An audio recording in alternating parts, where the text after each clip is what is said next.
ça aussi. J'ai trop peur des insectes.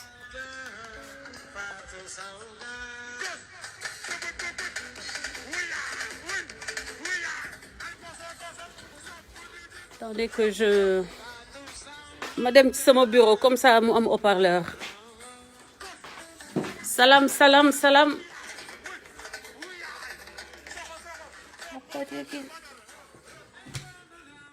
Live bu gàtt. Live bu gàtt laa bëgg a def. Live bu gàtt ma toog fi def ko def naa moo gën. C'est plus simple.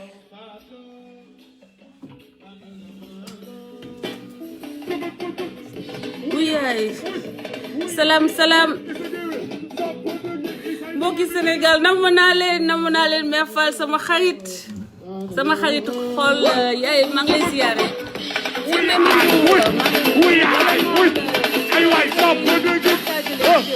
Fatou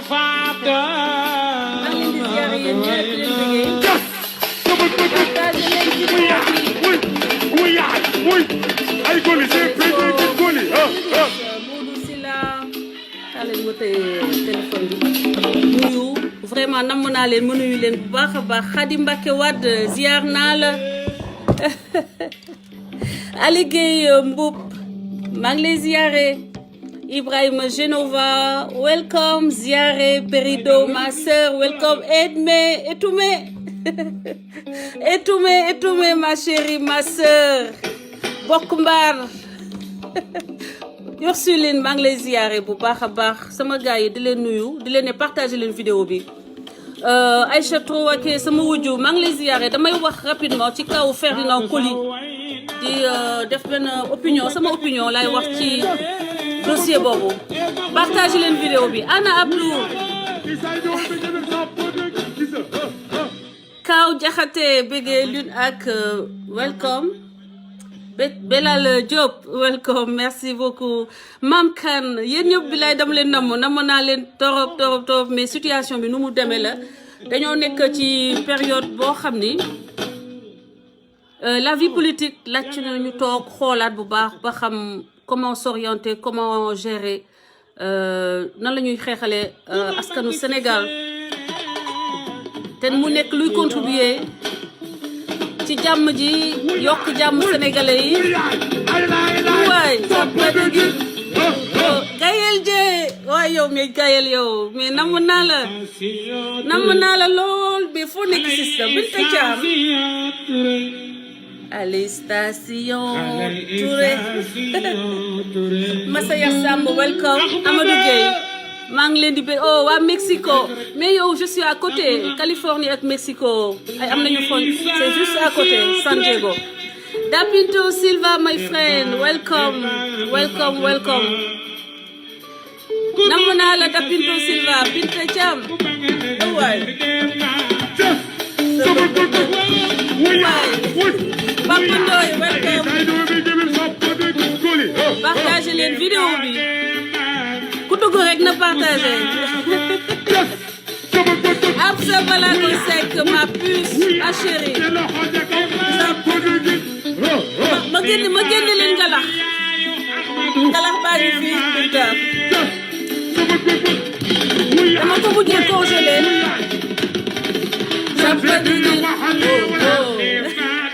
général Amadou di jëri maa ngi lay ziare Bassirou Diop non ho detto questo un attimo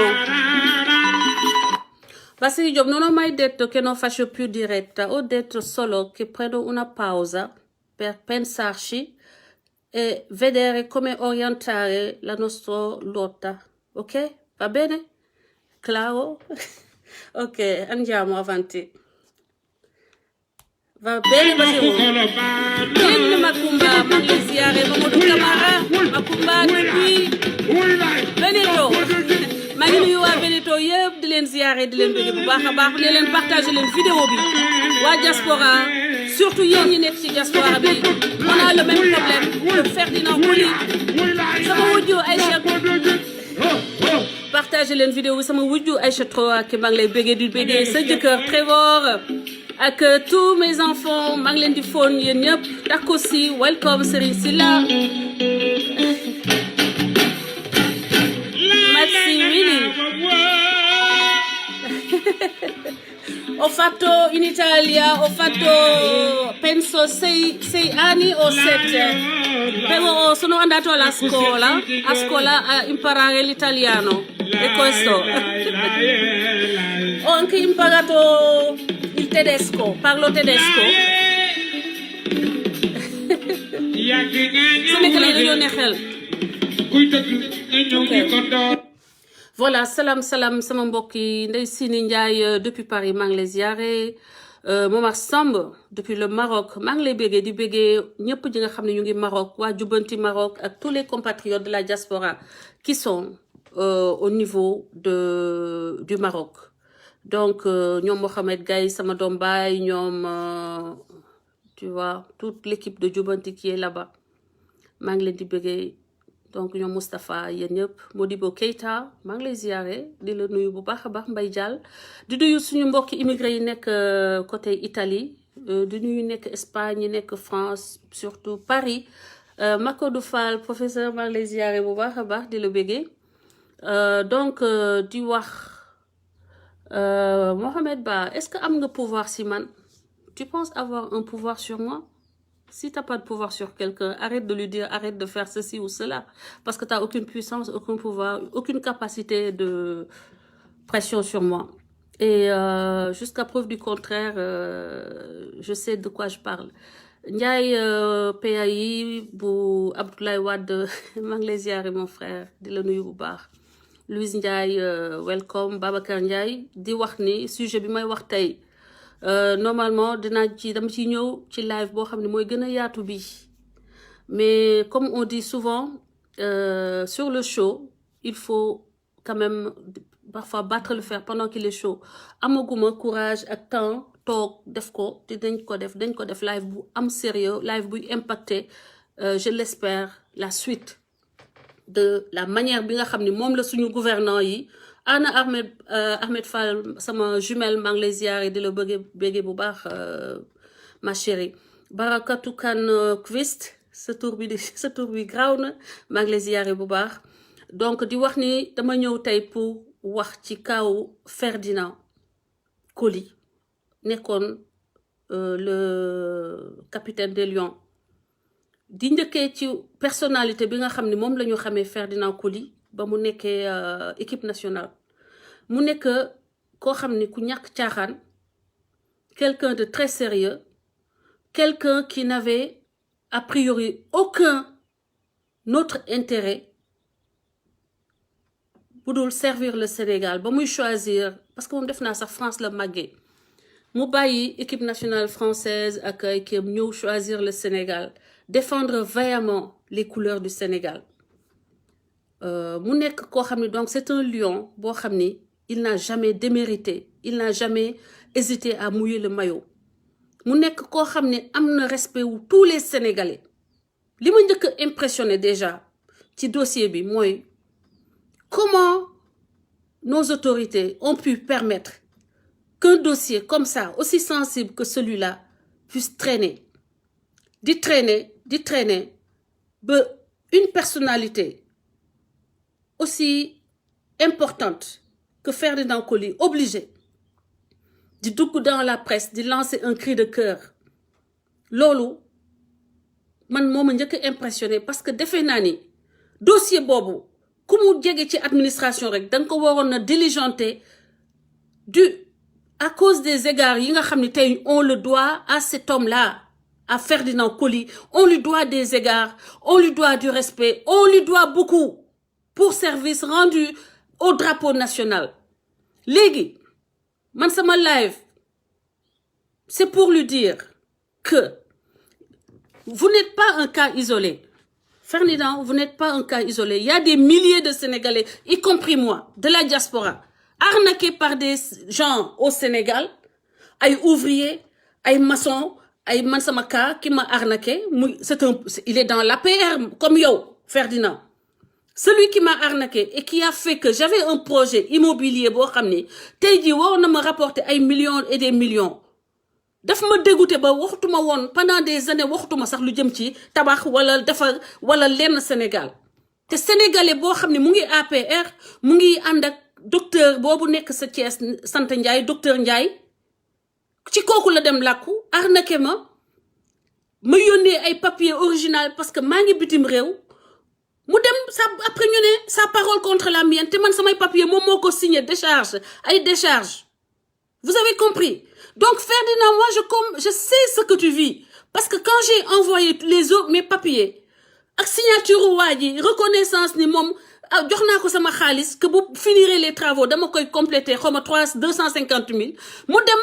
taxaw ci kanamu une autorité lay ba fen ba ñu naan ko léegi kon man il faut ma ñëw ma taxaw ak moom ci laa génn ci justice sénégalaise ci force de l'ordre yi ne kon nag dëkk bi moom bu dee waa ji waxam ak kayit yi ma joxe original waa ji signé ko mu am ay témoins ba tey ñu ne man il faut ma ñëw toog donc je comprends c'est yow Ferdinand li ngay dund tey te ma lay bëgg rassurer il y a des milliers de Sénégalais surtout ceux qui sont dans la diaspora qui vivent le même problème que toi des gens ont perdu des terrains comme toi Ferdinand des gens ont perdu des maisons laa la wax de comme toi des gens ont envoyé des millions des gens ont investi dans des sociétés man ba may wax ba ma décidé waat ñibbi Sénégal jóge Sénégal salle de sport ba ma def moniteur bi daf ma arnaqué sàcc boo xalam seet am na nee naa la wax naa ko fi benn live beneen xale bu góor sama xaalisu manucure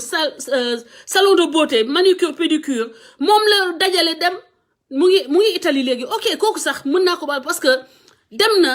bitim réew xëy na tey am na liggéeyam mu ngi yow ay famille ay sénégalais loolu sama xol sedd na ci wër na ma ci internet bi ba bind ma ne ma man naa ko wax ñaata la ma war a fay donc kooku sax am na lu mu tabax donc j'ai contribué à lui donner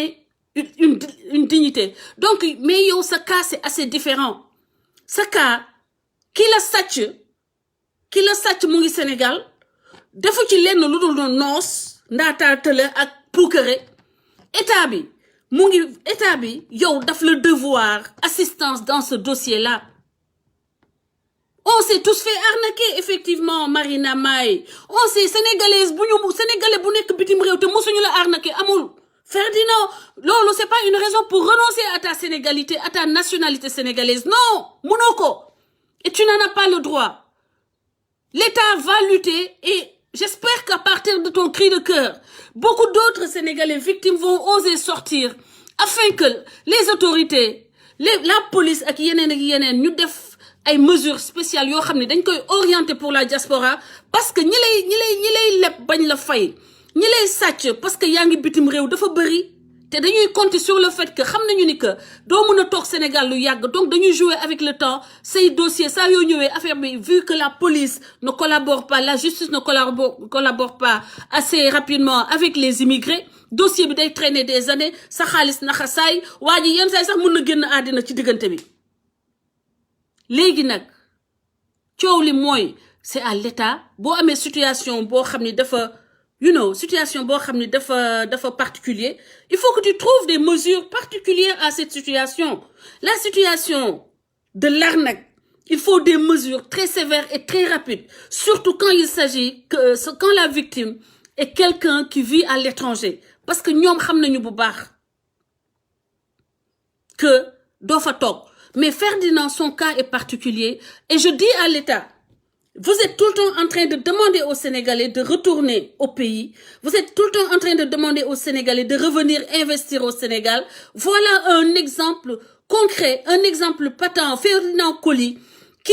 a laissé tout pour venir investir et donner de l'emploi à des Sénégalais. Boo xoolee waxam moom jàmbatul sax pour boppam quoi. Et c'est ça la noblesse c'est ça qui fait que man affaire wu Ferdinand bi métti ma ba ma toog ay jours ma ni il faut ma wax ci il faut me lancer un appel aux autorités à ce que ce dossier là vous fassiez un traitement diligent et particulier et rapide que cet homme là soit sanctionné sévèrement parce qu'il n'est pas question que des malfrats fassent des choses et après aillent se réfugier derrière le président de la République ou dans le parti du président de la République Il y va de votre crédibilité. Parce que Taïdi, le dossier de Ferdinand, Boulen ko réglé rapidement, et puis clairement, nous donne ben exemple de sanction, bo xamné, day tax ba kenen dotul defati lu melni. Les immigrés ne vont plus avoir le courage de venir investir. L'objectif de chaque Sénégalais à l'étranger, moi, le peloy liggéey bitim réew yaa ngi xalaat ni sa réew nga ko war a yóbbu, Sénégal nga ko war a yóbbu. Et le cas de Ferdinand Coly risque de porter atteinte à la crédibilité des autorités du Sénégal gravement dans leur compétence à défendre les intérêts des jeunes,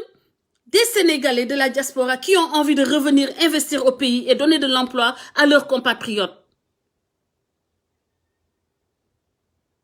Il est important que ce dossier, vous le traitiez rapidement.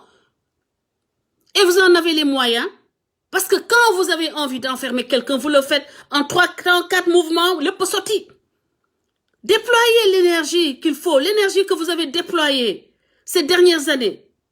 à régler des cas qui vous concernent directement. Déployez-le pour régler le cas de Ferdinand Coly, pour rentrer dans ses droits, que ces jeunes Sénégalais, leur emploi soit préservé et que Ferdinand Coly soit un modèle. Ce modèle-là, il y a un ko wara soukhat.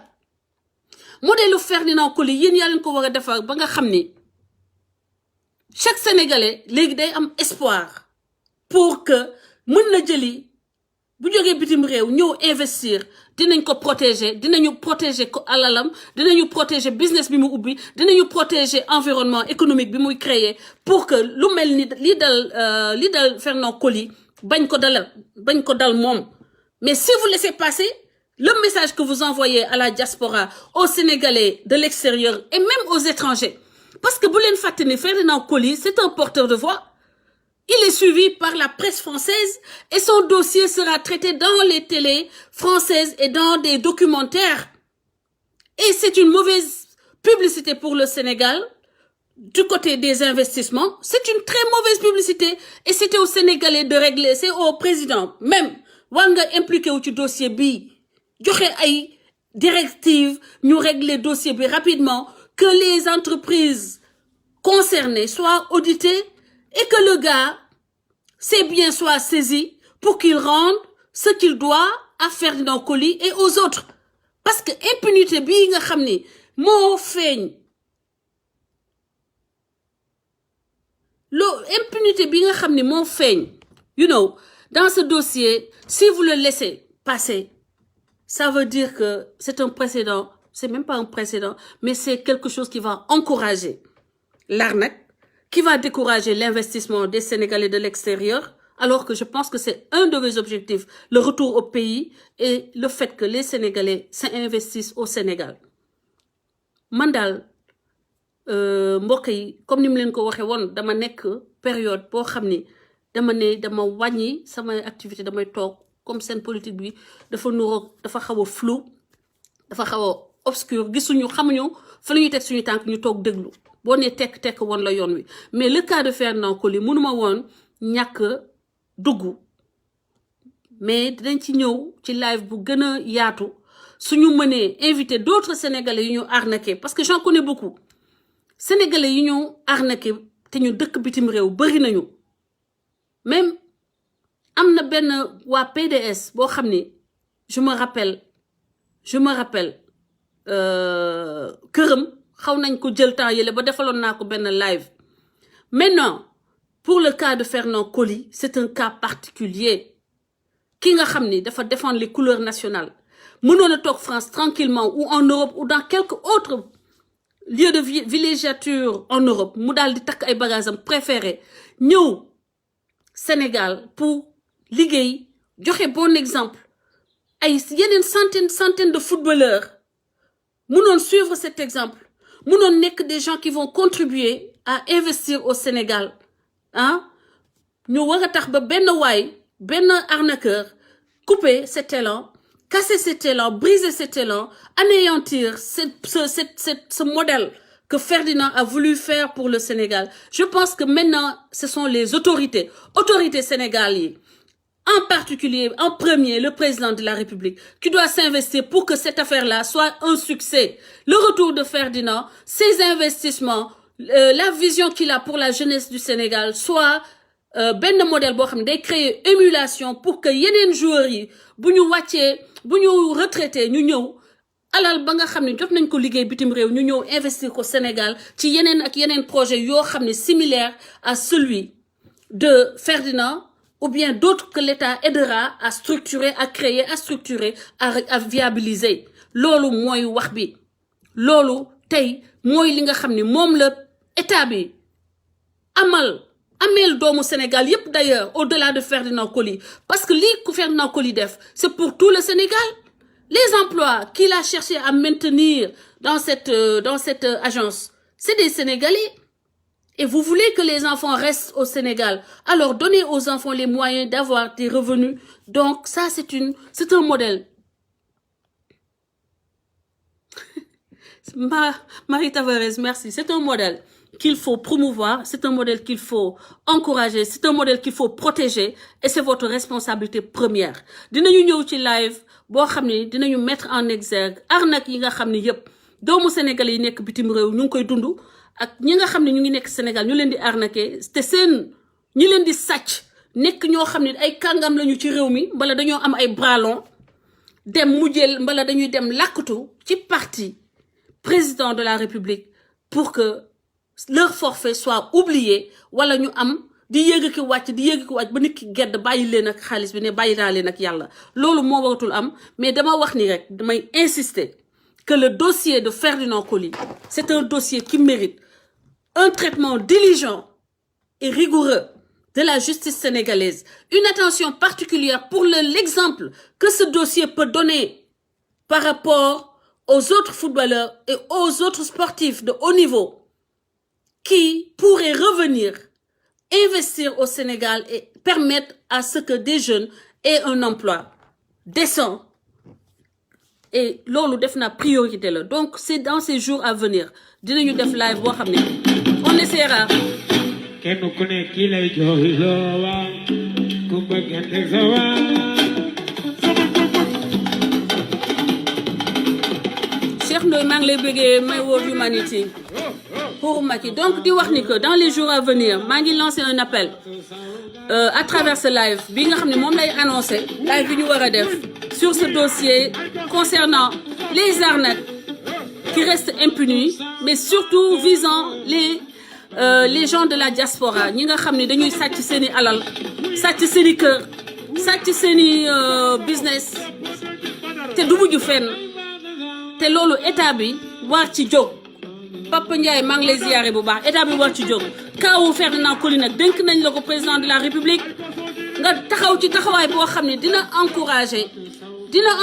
yeneen lions yi ak yeneen sénégalais de la diaspora ñu gën a sawar ci ñëw investir pour donner de l'emploi à nos enfants à nos frères et sœurs restés au pays qui acceptent malgré tout de continuer à se battre au pays au lieu de prendre les routes du désert sama gars yi donc dinaa leen bindal date bi dinaa su ma sañoon jot ci ay témoignages donc je fais un appel à témoignage ñi nga xam ni dañ leen arnaqué sama numéro de téléphone xam ngeen ko donc c'est le 001 951 867 89 39 ku ci bëgg a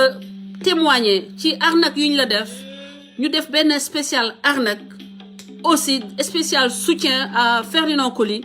spécial appel à ce que l'État mette en place une structure qui puisse diligenter les dossiers concernant les Sénégalais de l'extérieur qui se font plumer à tous bords par des gens de peu de scrupules, comme ce monsieur qui vient apparemment de plumer une des plus grandes fiertés du Sénégal, Ferdinand Coly. Ferdinand Coly qui a tout donné au Sénégal, qui a au-delà de l'équipe nationale, décidé de rentrer et investir au Sénégal. Mu ñëw DFC Sénégal boobu boo leen di fàttaliku wane nañ ko dans toutes les télés françaises sàcc biñ ko sàcc ni bu ñibbee bu géddee dinañ ko wane dans toutes les télés françaises et dans toutes les télés du monde entier parce que le relais se fera puisque les médias dominants n'aiment montrer de l'Afrique que le côté obscur, le côté négatif, le côté mauvais, le bon li ñu am. Donc comme modèle bi nekk na modèle bu rafet dama ne nañu ko jàppale nañu ko xeexle ba ñu jox ko justice le gars na xoolal jàpp na ko état bi jàppale projet bi taxaw projet bi continuer ñu pérenniser ko ba yokk yeneen projet il était dans l'agrobusiness c'est un créneau boo xam ni le Sénégal doit s'investir parce que le retour à la terre chaque jour ngeen wax ko le contexte économique le Sénégal am naa xarit boo xam ne dafa nekk ci benn restaurant parisien de haut de gamme mais dafay dem léegi nit ñi les gens ne veulent plus venir investir au Sénégal te loolu moom ma ko wax dafa déglu ñuy waxtaan dañuy préférer dem ci yeneen dëkk yi plutôt que Sénégal ndax yu mel nii ndax ay arnaque yu mel nii ay sàcc yu mel nii et en plus les gens vont se mettre derrière quelqu'un de l'APR ou bien le président de la République. Non, faut protéger aucun voleur. Vous l'aviez dit au début de votre premier mandat. Vous avez failli à cela. Mais au-delà de ne protéger personne, c'est surtout contre les voleurs qu'il faut sévir. Parce qu'il n'y a pas pire vol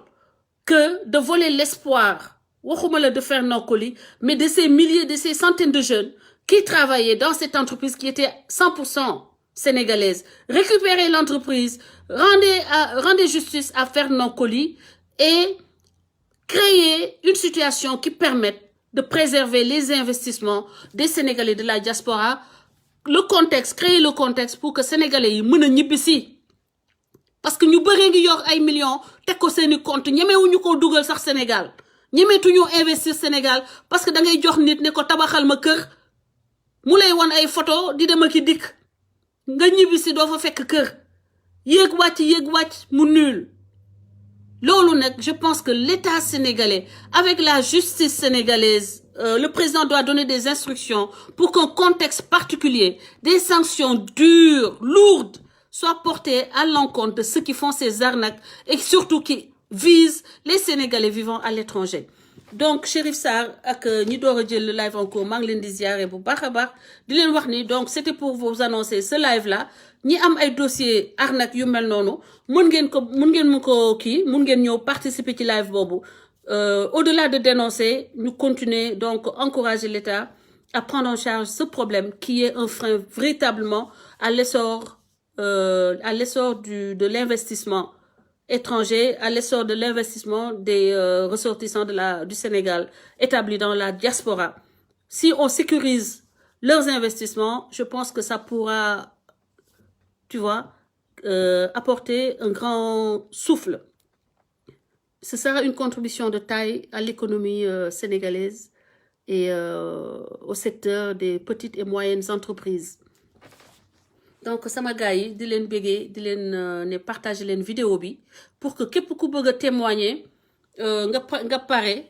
d'ici semaine fii ak fan yi di ñëw donc ñu def live boobu continuer xeex pour que Ferdinand Coly ñu kii ko ñu rétablir ko dans ses droits et que mu continuer lii nga xam ne tàmbali na ko ci au Sénégal te mu mun a nekk benn genre locomotive ñu utiliser Ferdinand comme locomotive pour attirer d'autres footballeurs, d'autres Sénégalais vivant à l'étranger pour ñu ñëw joindre ce qu'il a fait déjà, ce qu'il a dans le domaine dans lequel il s'est investi, muy agrobusiness, qui est un domaine porteur, qui est un domaine dans lequel le Sénégal doit briller. Parce que boo xoolee tey la culture bio tey jii fi ma dëkk ni Californie, c'est le Mexique qui est le grenier de la Californie. Je pense que le grenier aussi des États-Unis. Le Sénégal, dans le domaine du bio, peut faire comme le fait la Tunisie, je pense, et le Maroc, investir dans le bio et permettre à des milliers de jeunes Sénégalais de s'enrichir en restant au Sénégal. Parce que c'est possible. Bio bi moom ak yeneen affaire yu ñu am. Par exemple, le nibidaay. Sap bi nga xam ne ñun dañ koy ñàkkal fayda fii le gramme ay $20 ay quelques grammes $20 buy tubaab yi léegi xam nañu valeur am nous on a des choses qui valent de l'or alors ne découragez pas l'entrepreneuriat des Sénégalais issus de la diaspora au contraire créez leen le contexte le cadre Voilà encore quelque chose qui est une opportunité. Le bio et ces produits que le monde aujourd'hui se dispute et qui pousse naturellement chez nous. Man dem naa ba jiw sap-sap sama kër pour chaque matin di mën a defar thé boo xam ne dafay am sap-sap ndax vertu yi nga xam ne tey États-Unis par exemple sap-sap moom or c'est de l'or vert. Mais bu leen bàyyi des choses des personnes des ressources humaines comme Ferdinand Coly dem bay décourager ba ne day quitter Sénégal. C'est une erreur. C'est une grosse défaite de l'État sénégalais. Ce serait une grosse défaite de l'État sénégalais. Il faut lutter avec ce jeune homme-là. Il faut lutter avec cet homme-là. Il faut le rétablir dans ses droits. Il faut soutenir son action. Il faut soutenir cette initiative. Il demande rien. Il est trop digne. Dégg ngeen laajtewul dara moom li koy métti sax mooy xale yi ñàkk seen liggéey mais nag yéen État Sénégal yéen yaa leen di jël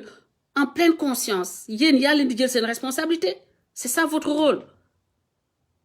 sama gars yi donc maa ngi leen di ziare yéen ñëpp Fatou Ndiaye maa ngi lay bëggee di la nuyu di la ziare bu baax a baax Ousseynou Diédhiou Ousmane Dramé mon grand maa ngi lay ziare Papa Demba Sarr Daniel Diatta maa ngi lay bëggee di la ziare bu baax a baax donc Nar Thiam et tous ceux qui viennent de prendre le live en cours c'était juste pour vous annoncer donc maa ngi appelé à témoin ñëpp ñu arnaqué ak ñëpp ñi nga xam ni donc am nañu ay dossiers yuy pendre en justice ñu arnaqué leen nax leen traîner leen jaay leen doole ñu def ci benn live te di lancer appel état bi d'agir rapidement très rapidement pour régler le problème de Ferdinand. Et Ferdinand ne doit pas quitter. Ferdinand, lii c'est ton pays man mi looloo tax may toog di wax nii ay déception yu mel noonu moo tax ba may toog ne léegi je vais parler pour dénoncer les choses que j'ai vécues les choses que j'ai vues on m'a arnaqué ci bâtiment ba tey mu xam nga ba day tax ba da ngay décourager n'est-ce pas da ngay décourager ci Sénégal mais c'est notre pays ne rends pas ta nationalité au contraire fais comme nous xeex ba lépp delluwaat ñu jubbanti loolu tax ñu ne ñu jubbanti Sénégal xam nañu ni Sénégal dañ ko war a jubbanti dañoo war a jubbanti nit ñi ci boppam genre kooku la arnaqué jubbanti doxalin yi ak toogaay yi jubbanti loi yi régir la vie xam nga en commun parce que instant ñu toll nii lépp yàqu parce que dañoo jiital am jiital xaalis jiital le m'as-tu vu jiital gis nga ni ma day gis nga maa nii yax bu rëy danga dul am sax looy lekk te foo toll yaa ngi jéem a wane ni que yow tu es millionnaire wala milliardaire moo tax ay sàcc lay mujjee donc il faut comme le disaient ceux qui ont conclu les assises nationales conclusion assises nationales dafa ne il faut que les Sénégalais apprennent à exister être avant de posséder mais Sénégalais dañoo yaakaar ne je possède donc je suis non c'est pas la possession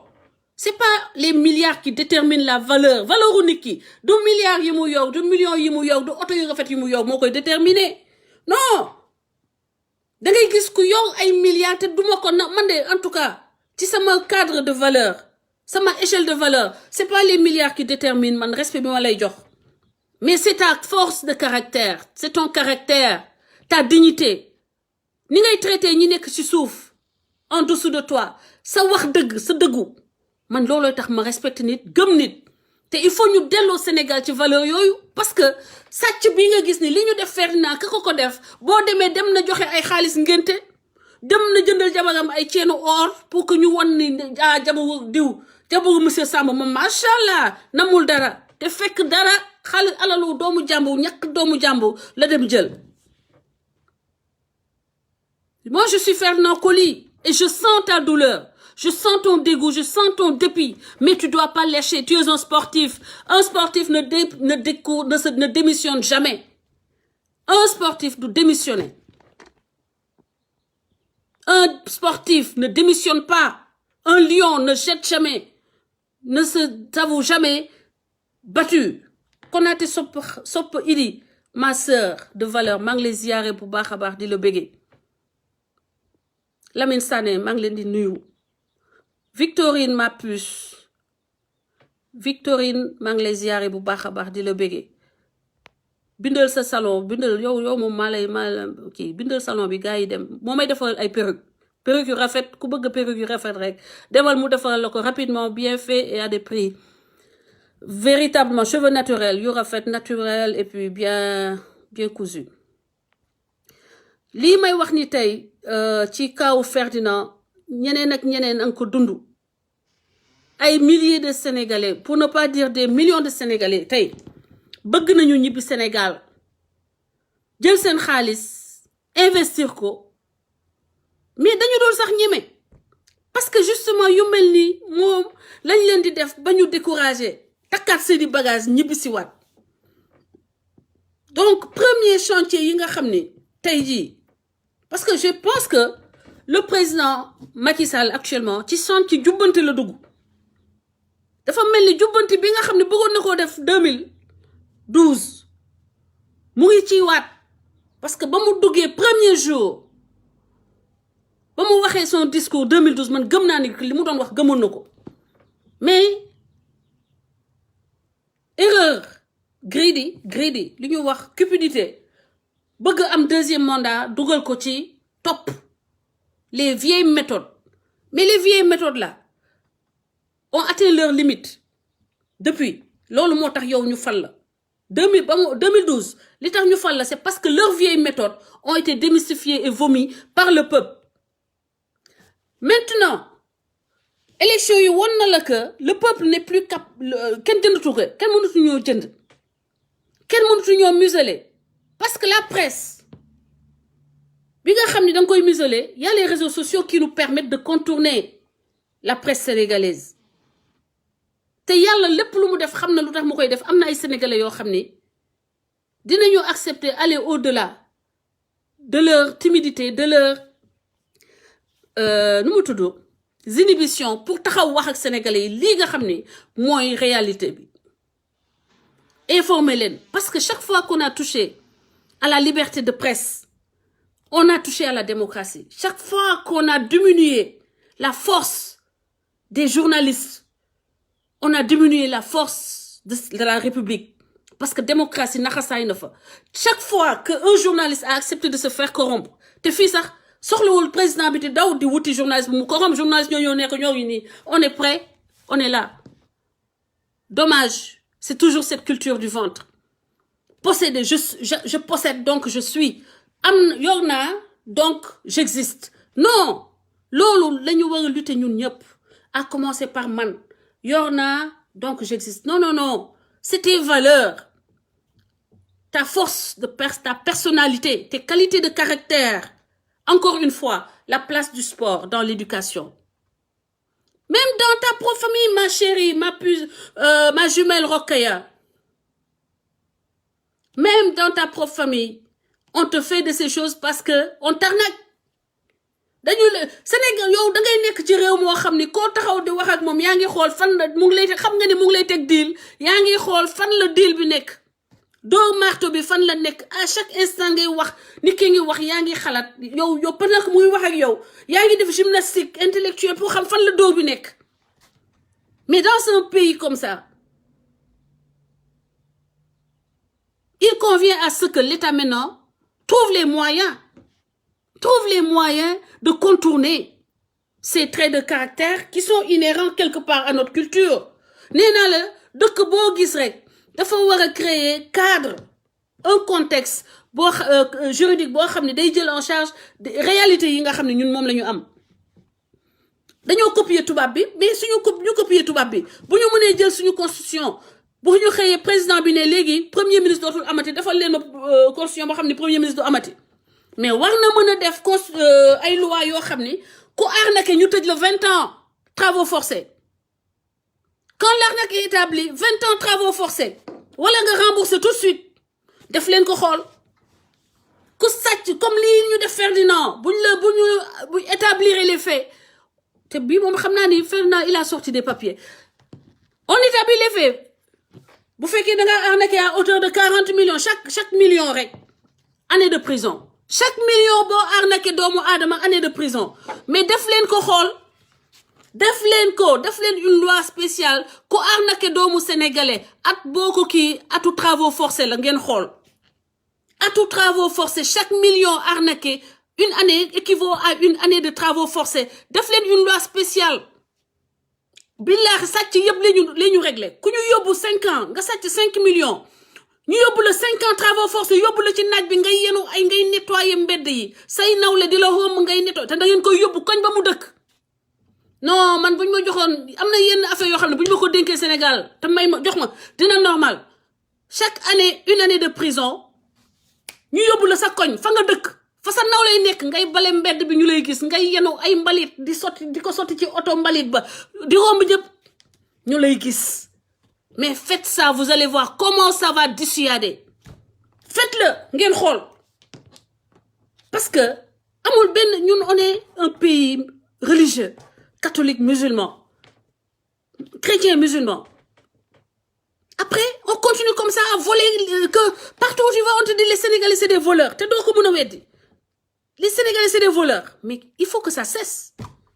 kenn wóolatul Sénégal pour ñëw investir fa ay ressources am même pas les fils du Sénégal mais créer une loi des lois qui prennent en charge cette préoccupation parce que li ëpp na loxo boo leen ko defee nee naa la une année chaque million une année de travaux forcés kooku sàcc yëpp ay réglé boo jëlee chaque million année travaux forcés nga ni mënoo rembourser kon travaux forcés te travaux forcés yi fa nga dëkk lañ lay yóbbu ngay bale mbedd di déboucher manque auto poubelle yi di déboucher tuyau douche yi di def des travaux dégradants devant les gens qui habitent avec vous et vous allez faire ça pendant quelques années vous allez voir il y aura plus d'arnaque au Sénégal ñëppay réglé Sénégalais li ñu nekk dañ leen ci bàyyi sàcc yi dañ leen bàyyi parce que aussi nañu waxante dëgg ça commence en haut parce que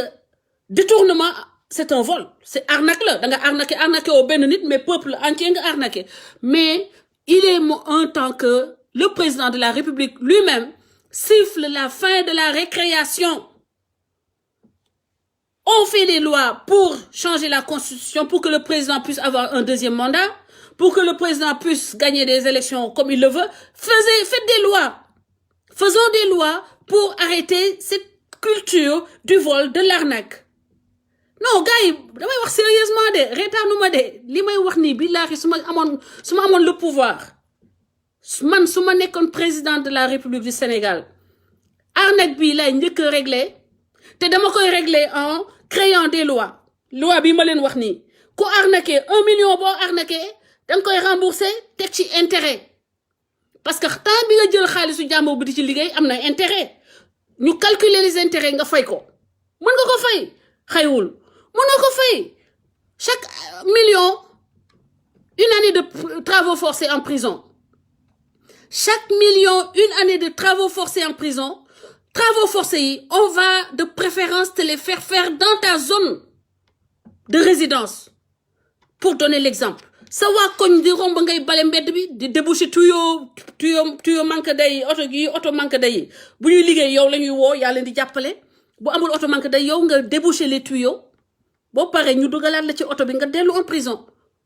ceux qui te voient faire ça bu bala ñu arnaqué te keneen dinañ ko xalaat te dóoroo nit ki saaga woo ko yàqaloo ko dara mais tu l'as éduqué tu l'as rééduqué tu l'as defaraat nga ko jubbanti nga ko dédommagement oui tout ça ils ont les moyens de le penser parce que quand ils veulent bu ñu bëggee defaraat ñoom seeni yëf toog au pouvoir ils trouvent les moyens avec leurs tailleurs de régler leur situation.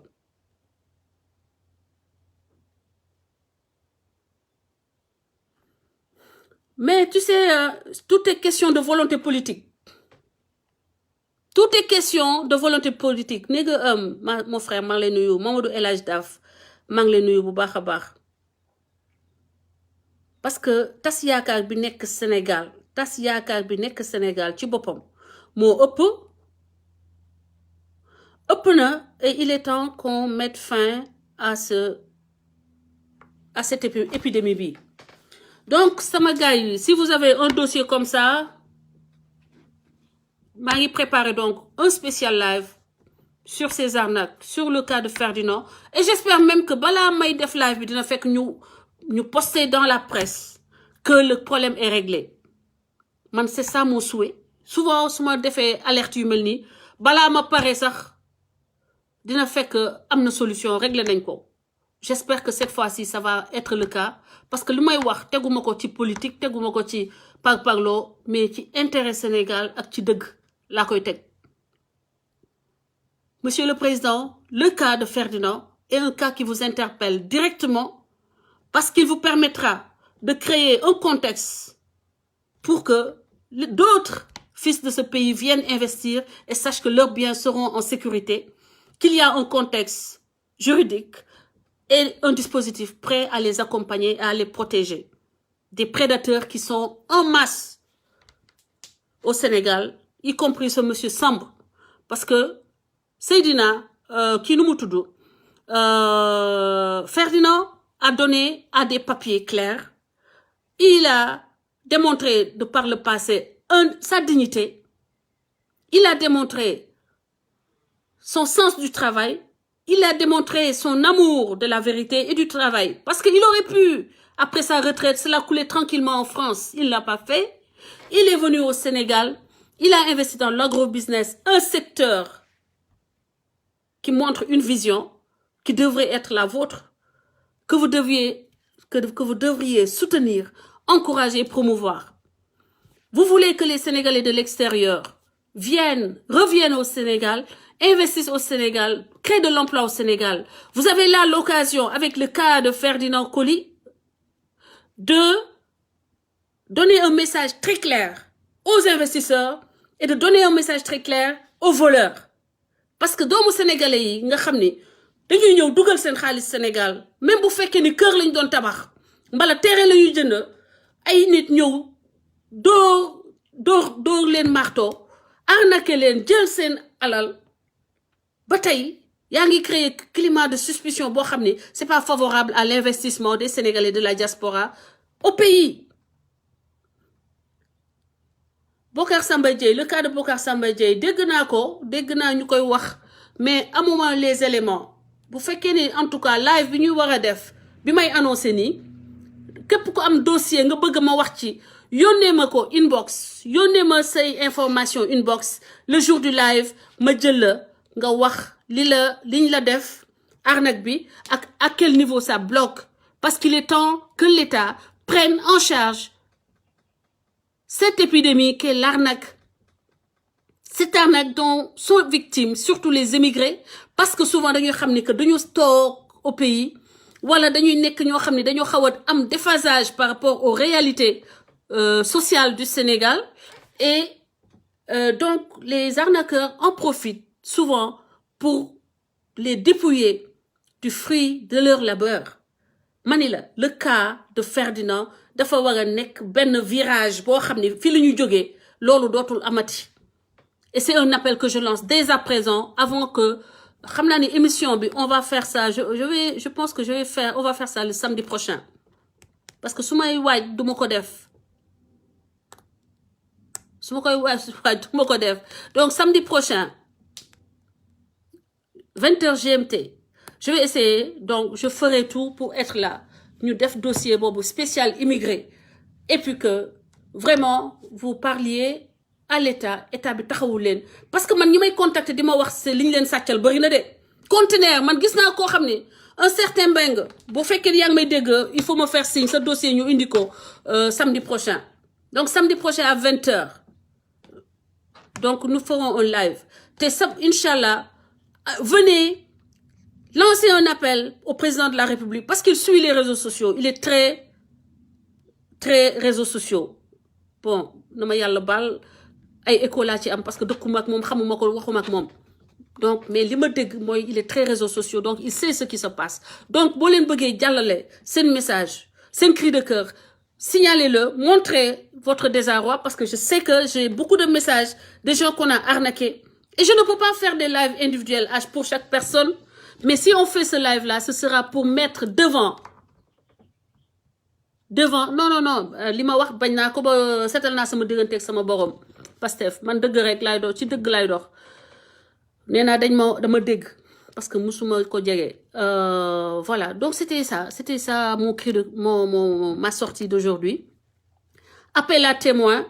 soutien à Ferdinand, appel pour que l'État prenne en charge ce mal qui est en train de tuer parce que am na si ñoo xam ne dañ koo misère ba dee am na ñoo xam ne dañ koo misère ba dee ñu sàcc seeni kayitu kër mu métti leen ñu anéantir le travail de toute une vie yéen saa immigré bi yéen billaa xaalisu immigré sax ku ko lekk xamoo sax loolu la ci mën a fekk Khadim Sarr réew mi mon frère maa ngi lay ziyaare du ziyaare Amdi Moustapha l'ancien grand journaliste dafay yow lu wanka di dox noor namm naa la voilà donc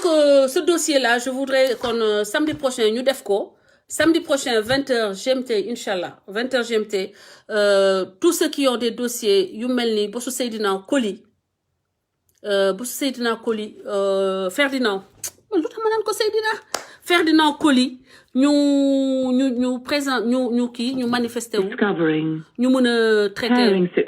n'est-ce pas ñu mën a traiter de cette question là et que l'État prenne plus sérieusement cette question qui est en train de faire un grand dommage au Sénégal et aux Sénégalais de la diaspora. Ferdinand, restez Sénégalais, vous êtes Sénégalais, ne rendez pas votre nationalité sénégalaise pour quelques gougnafiers. Non. Si c'était le cas, nous-mêmes, nous ne parlerions... Man, Françoise, d'autres waxati ci Sénégal, dégg nga. Mais dañuy continuer wax ci Sénégal pour le Sénégal, pas pour les... Xoolal, bul xool Sénégalais, xoolal Sénégal. Xoolal Sénégal, bul xool Sénégalais yi. Parce que boo xoolee Sénégalais yi ñuy def, dootoo waxati ci Sénégal. Je vous assure que man li ma dund man ci ay déception ci Sénégalais.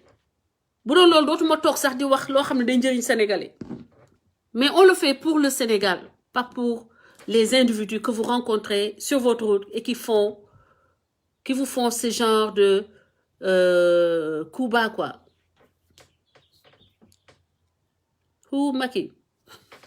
Ni nga ngalax bi na rees ak jàmm. Bés bu ma paak fekkee Sénégal dinaa defar benn ngalax boo xam ne dama koy def ñëpp ñëw képp ku bëgg ngalax ñëw foofu ma servir la ngalax su ma nekkoon Sénégal dama defar ngalax toog benn place tous les amis des réseaux sociaux ñëw ma servir leen voilà parce que c'est quand même un moment symbolique, un moment de partage, un moment de convivialité et c'est quelque chose que j'aimerais bien qu'on magnifie chaque année moo tax dëkk bu ma mësti nekk nag damay defar ngalax dinaa defar ngalax pour au cas où pour ceux qui veulent avoir du ngalax ma mun leen ko jox ok voilà Aïda Dada Amadou Ndong et tous ceux qui viennent de nous prendre en cours merci maa ngi leen nuyu Mohamed Lo merci maa ngi nuyu waa Côte d'Ivoire je suis fière de vous la Côte d'Ivoire oui c'est un pays où j'ai beaucoup d'amis voilà donc excellente soirée à tous et rendez-vous samedi à 20h pour un dossier spécial Ferdinand Coly et les arnaques dont sont victimes les Sénégalais de la diaspora. Merci. Partagez le live, partagez-le au maximum. C'est la contribution que je vous demande pour participer à ce travail citoyen. Merci.